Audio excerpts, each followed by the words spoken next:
This meeting is being recorded. She always says that. Shabbat Shalom, Baruch Hashem.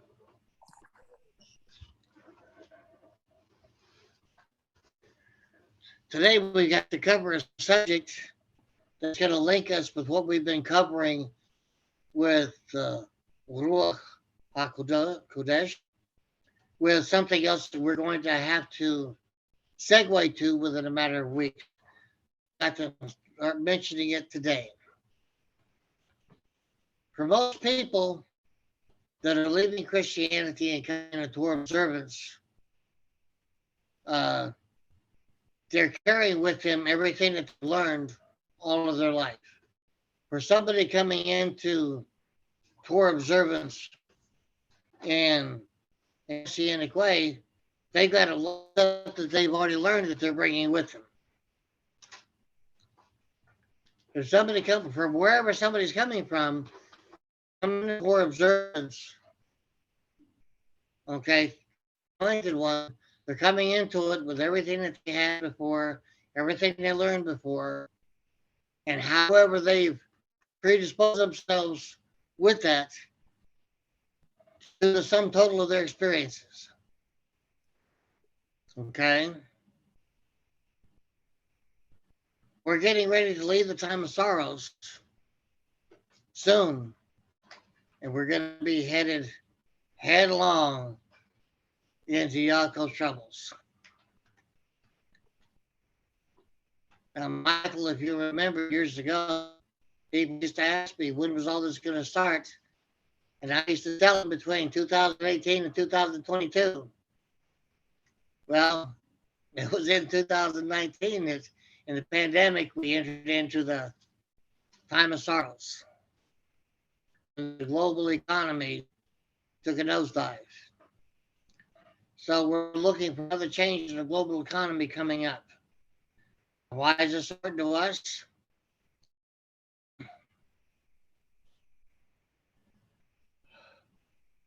The whole purpose of the time of sorrows is to put us on high alert as watchmen on the wall, so we can have a better idea when Yaakov's troubles actually suck us in, when they open up, when they get here, however you want to word it.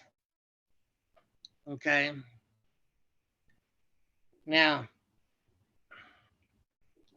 the reason that I'm teaching so much fruit of the Spirit, so much on the presence and activity of the Spirit, so much on these things collectively as well as individually, this is what's going to get us through that time. Now, I need to make a statement to you.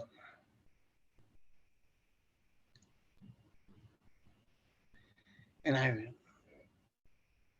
need, if you don't understand it, to let me know so we can go over it some more. I don't mind that. Okay?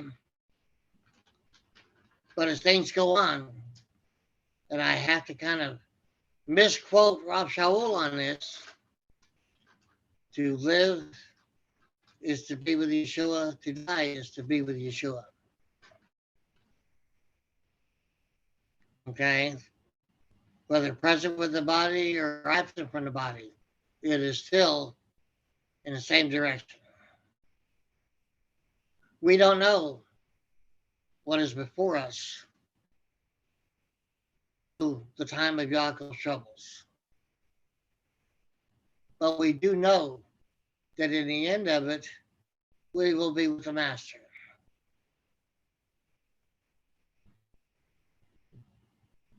So, what I'm going to say to you is rather than make all of your work and diligence and effort to make it through staying in the body, the physical body, make your work and your effort and your diligence to make it through Yaakov's troubles, staying with the Master. With whatever that's going to take individually for you. If you get into a disagreement at any point with your family, don't argue with them. Please don't argue with them and be at odds with them. Accept from them that that's where they're at the moment. They're in that juncture. And no place in that design is it meant for you to abandon them, but not at the cost of your relationship with the Most High or the direction He has you in. You may have to reiterate that dozens and dozens and dozens of times. I'm not promoting anybody dying. I am not promoting anybody to watch their family die or things or anything. Unless He's revealed some of these things to you individually, you won't know until He gets there.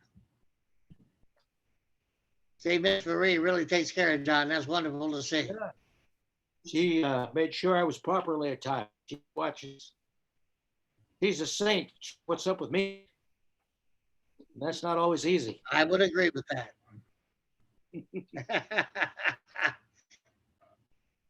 With the same things.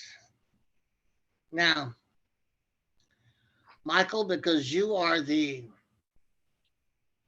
head of this teaching, your online congregation,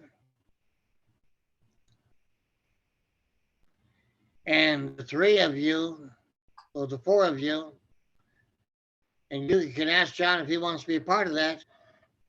You got forming into it. It's an imperative, it's necessary. There's going to be work for you to do. Now, understand there's some prerequisites to what's going on with this Torah observance, doing it through the Anointed One, doing it through the anointing of His breath, His ruach, His spirit. Okay?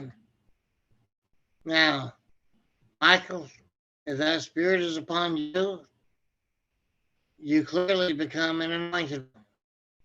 And John is teaching in these various places in these ministries, and His spirit is upon him. He is an anointed one.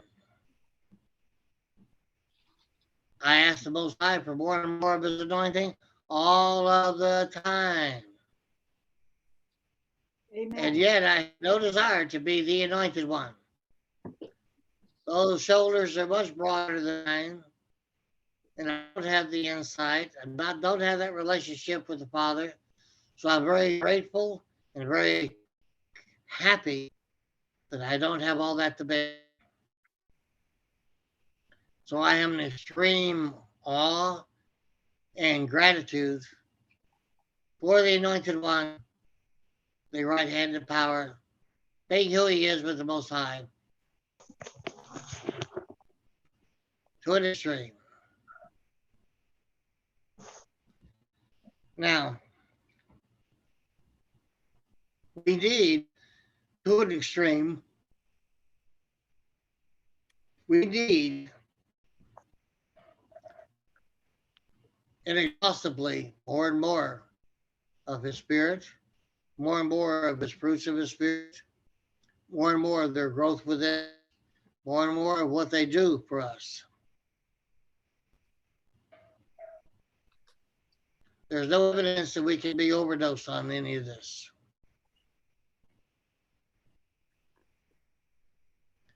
Now, the direction that we have to go, our direction, in an intermediate way, is to seek His kingdom and His righteousness first. To see from the beginning, well, that's home, that's New Jerusalem and beyond. Now, I don't, at this point, believe that there is anything in Torah that speaks against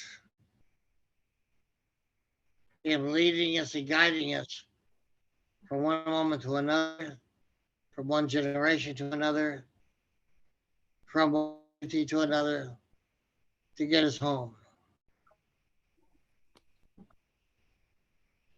But it takes the perceptiveness with each one of us that comes from humility, and it comes from how we choose to be vessels before Him for Him to use. There is a tremendous need as we pursue Him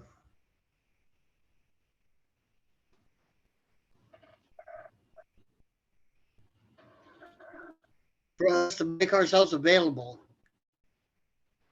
in every instance that He asked of it, every moment that He asked for it.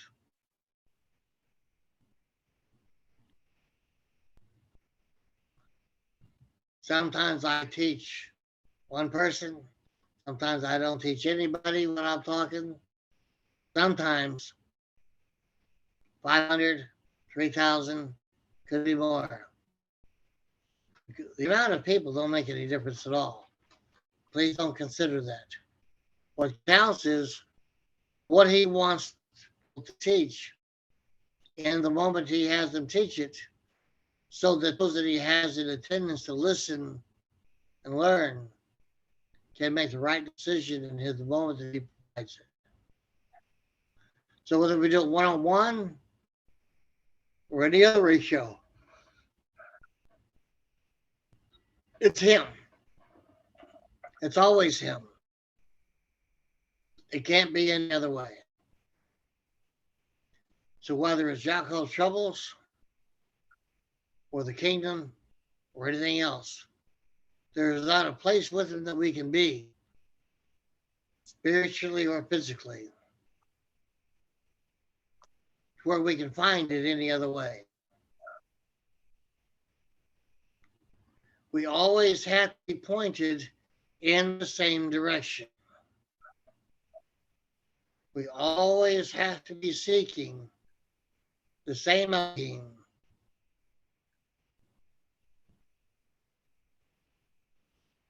We have a tremendous need. This need is built into us to seek the Most High, to worship, to praise, to pray, to intercede through Him and His name. So at this juncture, I am supporting the idea tremendously to say we must continue. We can't stop.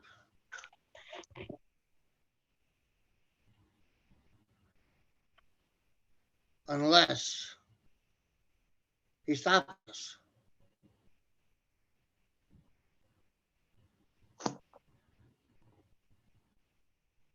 If your eyes are open, if your eyes are closed, if you're still able to breathe, if you're no longer able to breathe, if you don't consider yourself alive, don't be surprised, even as Lazarus or Larsus heard his name called and came back from death to live again, to serve the Most High's purposes. Without Him, we're already dead.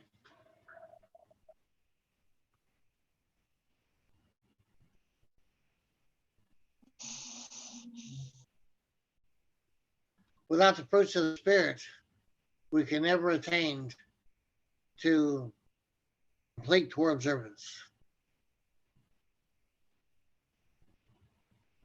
Without being redeemed through fruit of the Spirit, we can't get to the house of Israel and to the kingdom. Without His truth, through His Spirit and His fruits of the Spirit, getting us there with that fruit and with His redeeming quality, we won't be able to maintain enough fruits of the Spirit to do anything.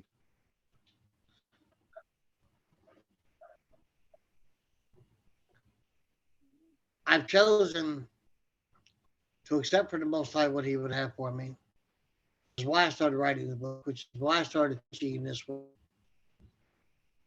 No matter how much we learn about the Spirit and the fruits of the Spirit, we're still on the same track, going in the same direction. I'm just trying to give you a better understanding of it, so that you'll be able to get humble.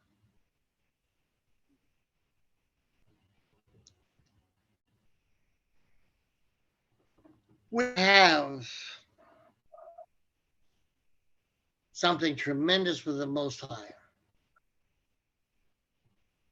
First is love, fruit of the Spirit. So we receive fruit of the Spirit through Him, through the workings of the Spirit, even before it comes to us and dwells in His presence and activity. So we get a taste of it, we get a part of it, even before it's within us. And because we have that experience, it makes it less and less likely of an idea that we would desire to say no. We have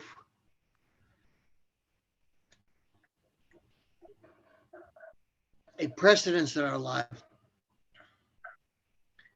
to be made alive again. Because the only way we genuinely have life is with Him.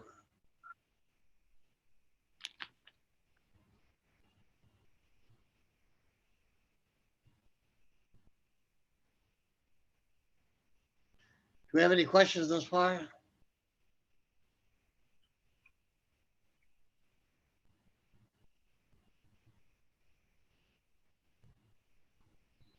Now, we have an advantage with the way He chose this route to be. Because no matter where we're at,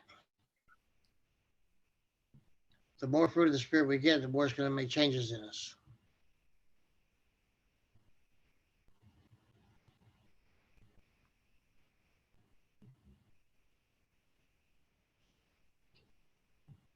I told a lie this morning.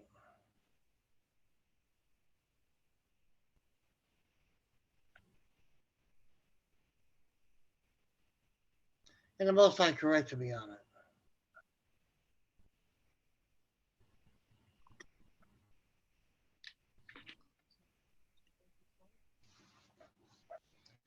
I told the Most High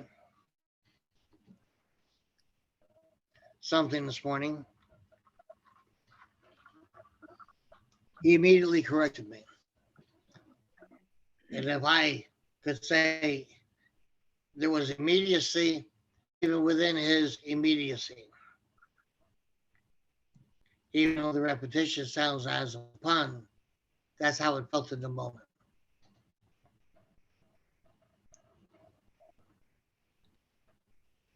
We are being prepared. And I need to make sure you understand what I'm saying.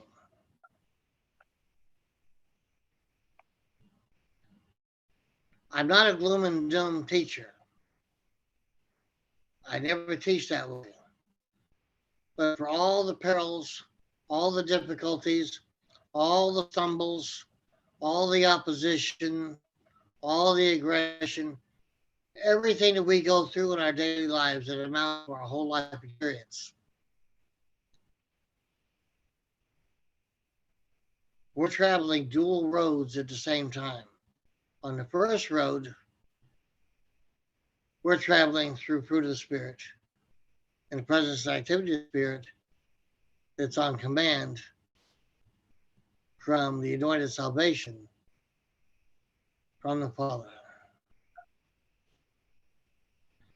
Now, this parallel road that we're also on, think about it as your right and left feet. I don't care. Right and left legs. The second road is our daily experiences, how we respond to situations, how we respond to experiences. The last 3 days, I've had some excruciatingly emotional experiences that made me feel like I was going bananas.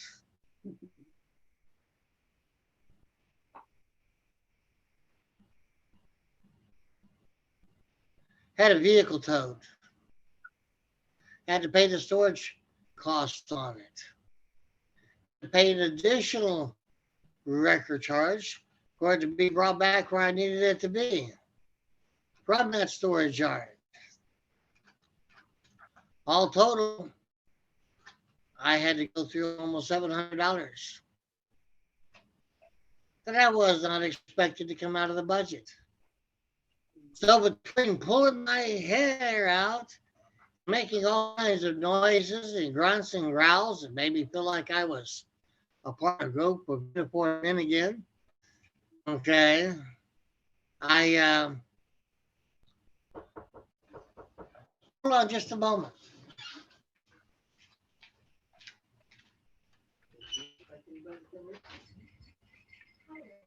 My mom said, do you have needle and thread? My wife is happy now and she handles all that. Oh, good. I'm in the middle of some online teaching to a vast group of people. Oh, So please forgive me. I'll tell her to get back with you at a little bit later time today. okay. And I'll knock on your door and you and she talk about thread and whatever else it is. Okay. All right.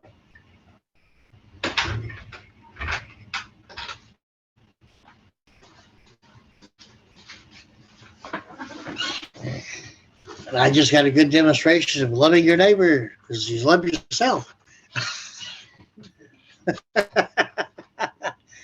Now, You didn't give her that cup of sugar that she wanted, though. that was another day. They ain't done that. I'm sorry about your hard luck there, Rabbi. It's Oh, it wasn't hard luck. I got a chance to talk to somebody on the phone through it all. And he made a mistake with me rather than somebody else. It cost me an additional $70. And he was a religious young man working out of a telephone office in Tulsa, Oklahoma. And so I had to make sure in the end that he didn't get fired.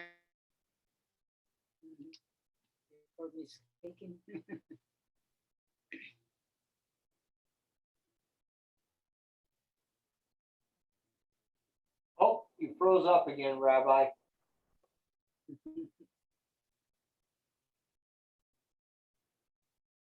Ah, shucks. I'll get some more.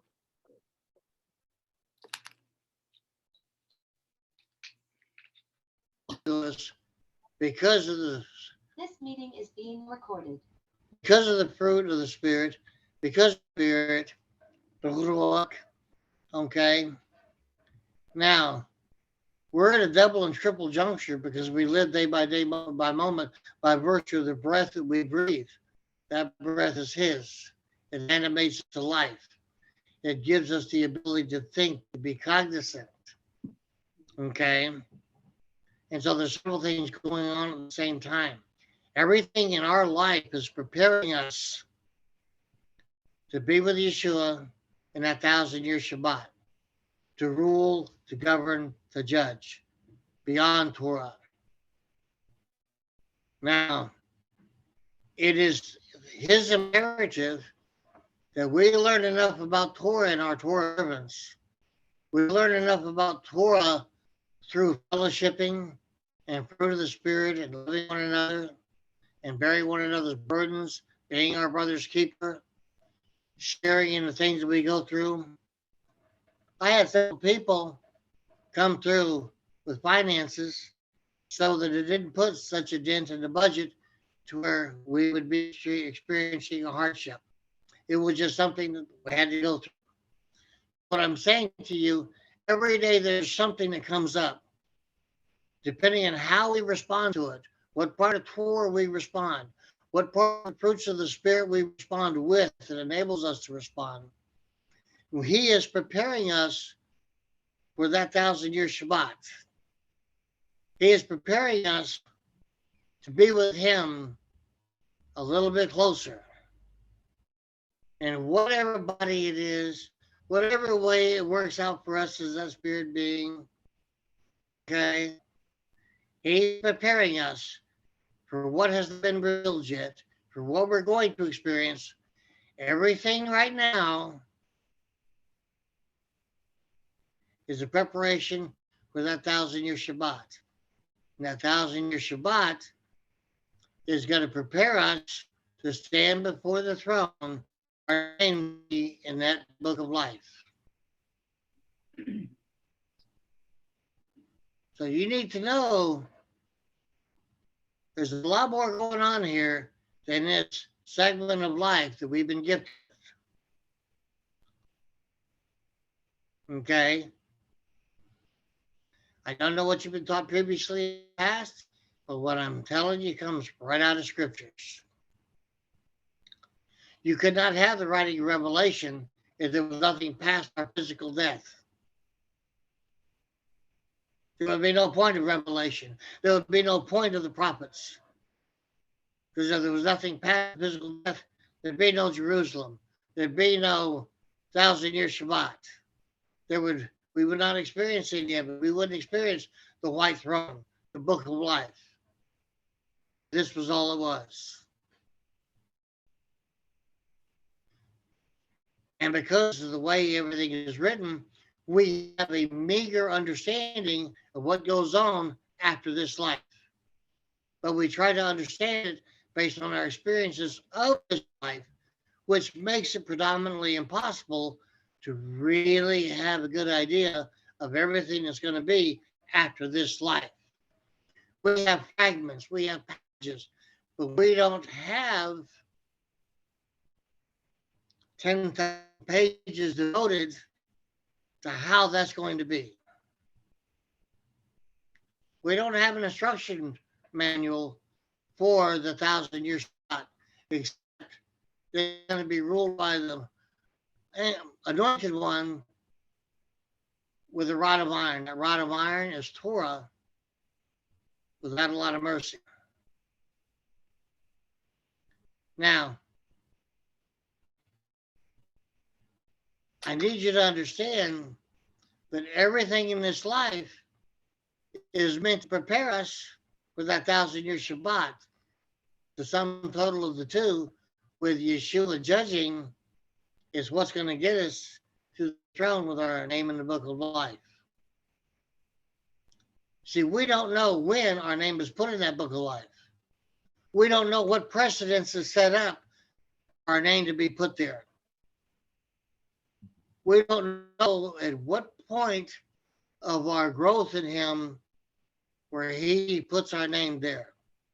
We don't know how our blood cries to him to warrant our name being in the book of life.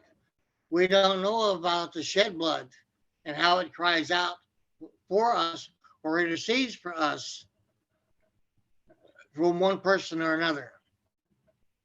We don't know how much he's having to intercede for us as an advocate at the right hand of the Father, the right hand of power, doing that. There is so much that we really don't know because it simply has not been revealed. We have to work with the meager fragments that have been revealed and do what we can to the extent that we can submit ourselves, humble ourselves, so that we can be vessels for his use, so that we can get there. The more we give ourselves to be vessels for his use, the more we give ourselves to him to make us honorable with all the fruits of the Spirit, growing, producing, reproducing within us, to where we become a vessel that is overflowing, with all of it flowing through us at his discretion, at his direction, each and every day, each and every moment. Our end goal in this is first that 1,000-year Shabbat, and however he's going to contour us and use us, and then standing before the throne for our name to be there. On to New Jerusalem. This is a training ground for us. Just like the house of Yaakov is a training ground for observance. This life is a training ground for us to see how well we're going to serve the Anointed One and a 1,000-year Shabbat. That's a training round to get our name in the book of life if it doesn't happen here. We have fragmentary information in Scripture. It is not conclusive. It is not complete. Now, before we go any farther, Michael, we need some comments and response and interaction. Open forum. I have a question. Go ahead. Say again? I have a question. You always have a question, Patrick. Go ahead. You stimulate us. You mentioned about us leaving out or moving out of the time of sorrows and going to awful trouble. Would you repeat yourself, please? You mentioned about us moving out of the time of sorrows and going into the Jacob's troubles. Oh, yeah. That's coming. Can you give any information on like what could take place? Well, that's pretty easy. Okay. Why are you laughing at me, Michael? But you didn't say it's pleasant, you said it'd be easy. Well, we're going to be riveted, Patrick, of what's going to happen to our global economic system. What is going to be the jumping off point into that is whenever, en masse, wide, we go from physical cash in hand to a digital currency, whether a country has its own digital currency, whether we work worldwide digital currency. Once cash as a mode of currency is gone, we no longer have it in our hand, paper or metal. That's the catalyst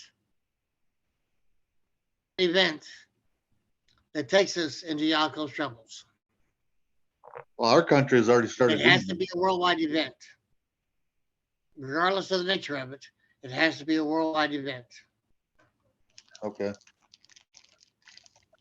Well, I know like I said, I know last month there was put into a bill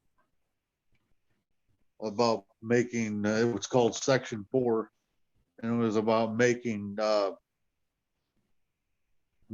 cash irrelevant and moving into a, The president signed a bill in March, my friend. President signed a bill like that in March. Oh, okay. This was where I heard it was like it was like June. That's why I made that reference. Oh, well, the date is unimportant, really.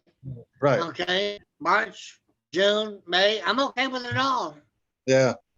I'm just telling you what I read from the Federal Register and what Congress did. Oh, that's fine. I'm not arguing with it. I was just, but You may okay. have better information than I. That's not something. I get that. That's fine. Go ahead. I get that would be a major event. I mean, It's leading to that major event. for a worldwide event.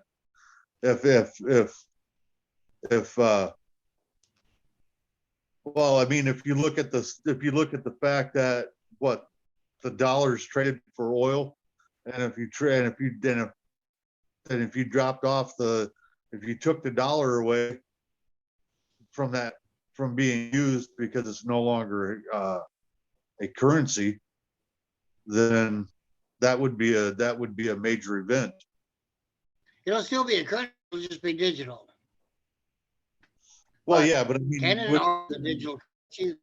15 countries that already have digital currency. China already has one. Russia's moving to one. All I'm saying, and as simple as all I'm really saying,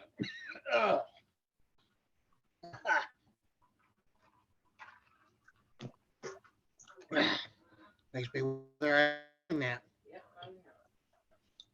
Now, please understand, It's only when this is worldwide, because the initial digital currency, even if it's from all the countries, we're still going to be vying for how they line up against each other. So this is probably going to eliminate, well, how does the French franc do against the US dollar today? How does the peso do against the US dollar today? World currency, on an agreed upon premise, is going to eliminate all that. So we won't have money changes anymore.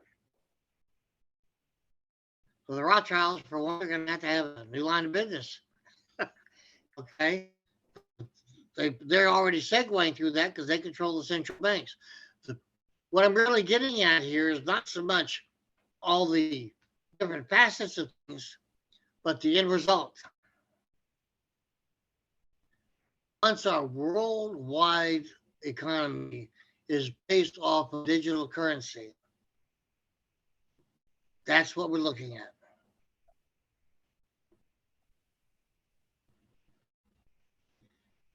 I could be wrong, but I know it has to be a global event. I know it has to affect the economy because we need economy for commerce. We need commerce to live. Okay. It's a basic formula. Does that help answer your question? Or did I walk around it? Okay. I guess correct question would be not so much like I guess I was wrong in asking about any type of an event. I guess the more direct question is, what is Jacob's trouble? Oh, well, that's Because even easier.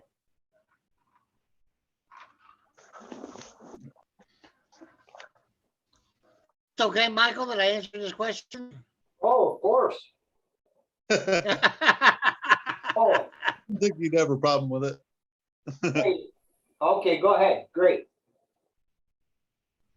Patrick, everybody else, Jacob's troubles is the way the Most High is going to clean his house and discipline his people. Okay.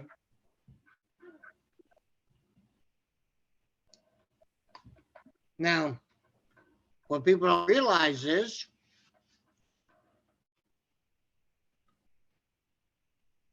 because of the way we've been exiled over the centuries upon centuries, and the way that we've been disseminated and sent into all the countries of the earth, Mhm. and so many of our people have lost their identity and don't even know that they're part of us. Right. For that reason, and for that reason is why people think it's a worldwide tribulation. That's the reason that so many people preach it's all the religions combined. It isn't. It's the Most High cleaning his house of his own.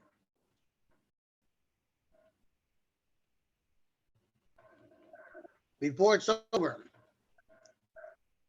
2/3 of the population of Jerusalem, probably more like 4/5, will not be there anymore. 4/5 of the population of Israel won't be there anymore. 4/5 of the population of the world won't be there anymore. Sure.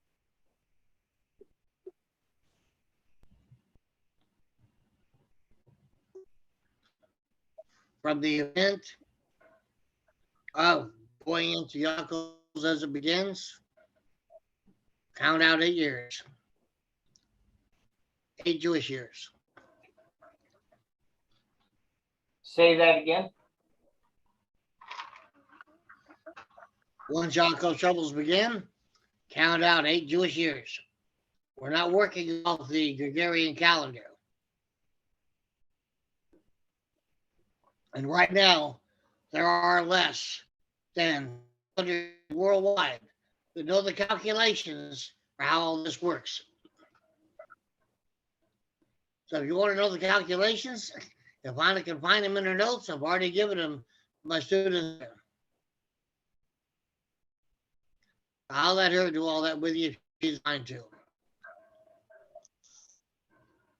Okay, the what? Even rabbinical Judaism is incorrect in their calculation because they have forgotten things.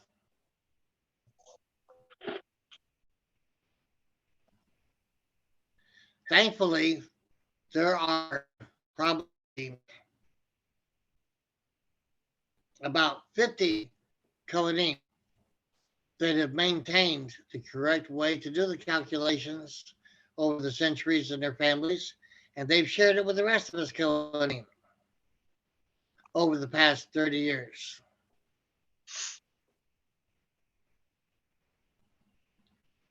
So,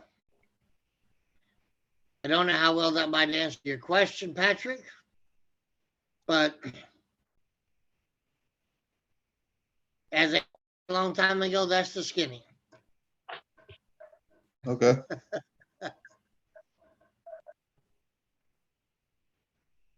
Now, does that, Or another era, that's the scuttlebutt.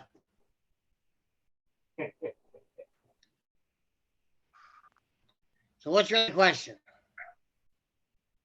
now, in Pat, I mean, in the Torah, in the Tanakh,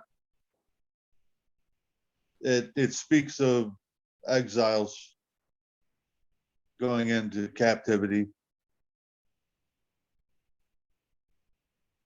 And and I'm not, I just kind of think that just kind of seems like there will be another captivity.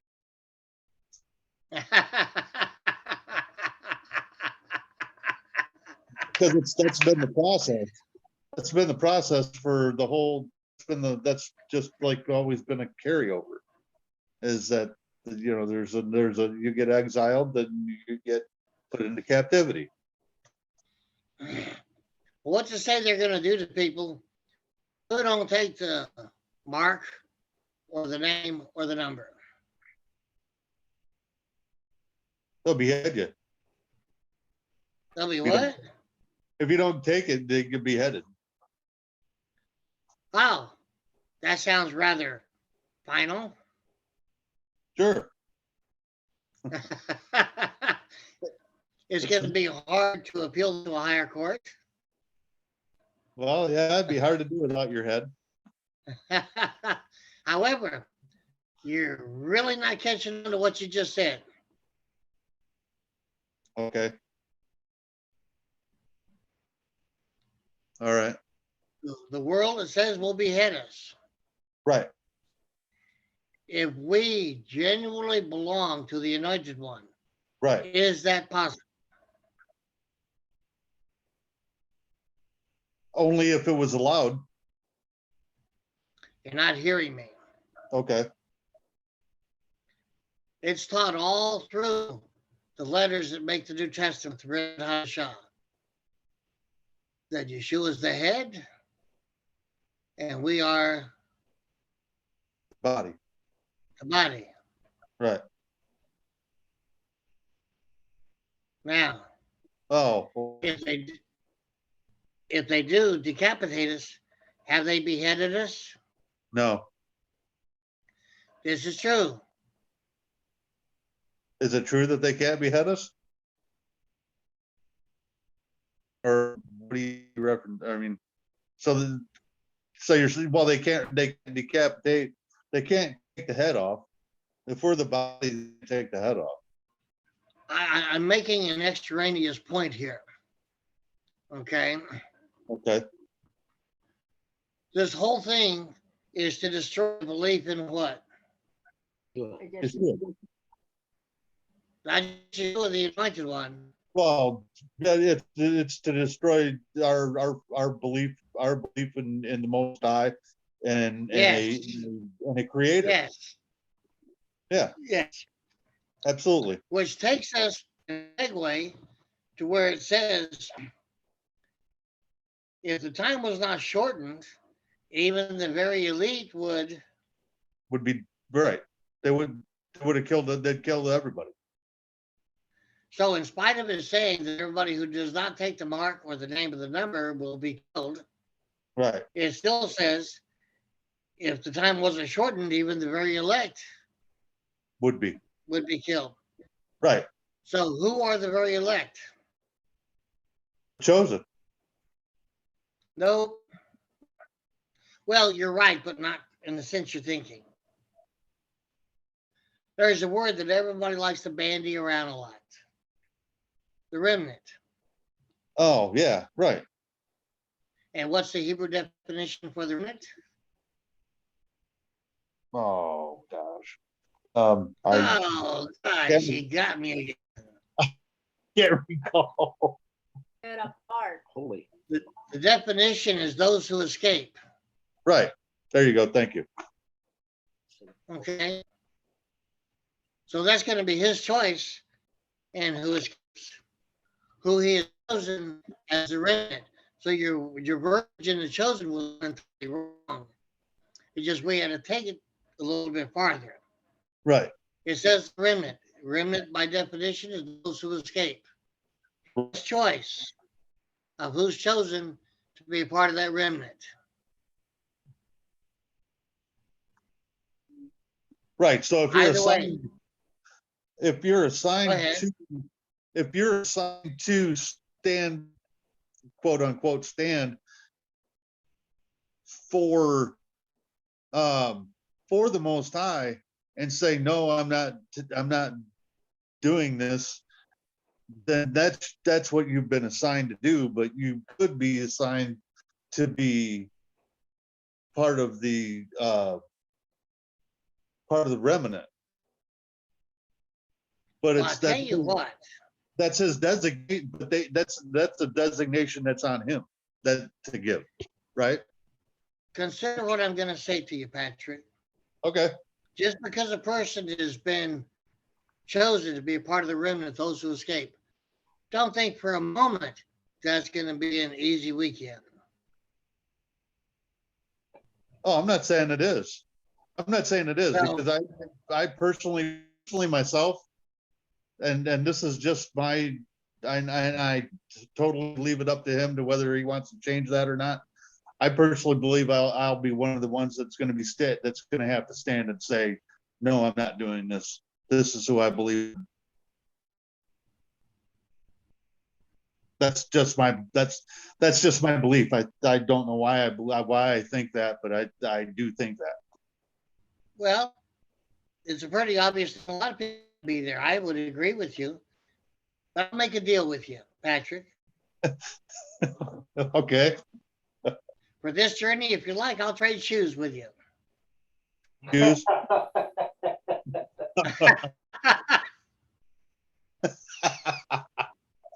I'll walk your walk if you'll walk mine. I can't. Oh. Okay.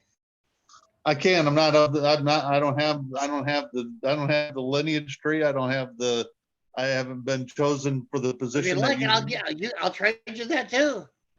you can't give it.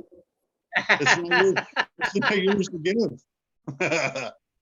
I've had a discussion like this before with somebody else that wanted to take what I had. And I said, that's only, you can only take it if that's mine and it's not mine. It was give whatever you're looking You at. can always outside to take care of that. That's not beyond him in his right hand.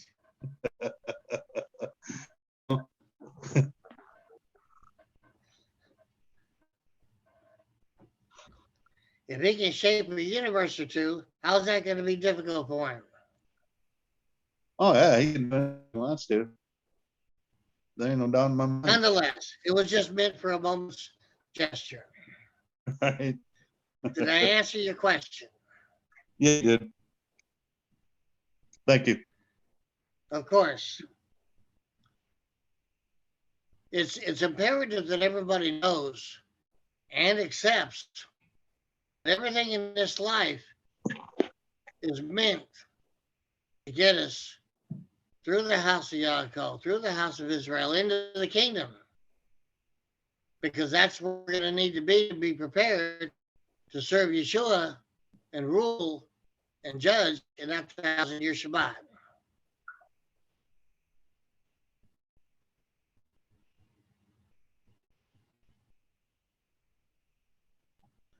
for everything that Yeshua's going to do, you got to think about something. It says that wherever he is, that's where we will be. Mhm. Because he told the Father he wanted us with him.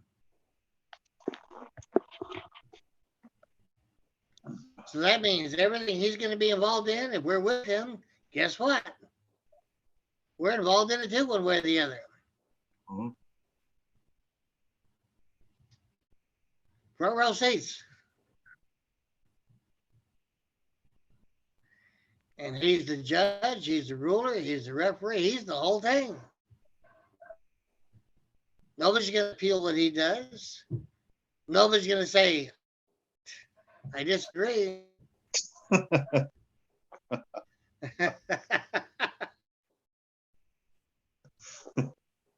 I object. So the value of this life is how we get through everything that's set before us.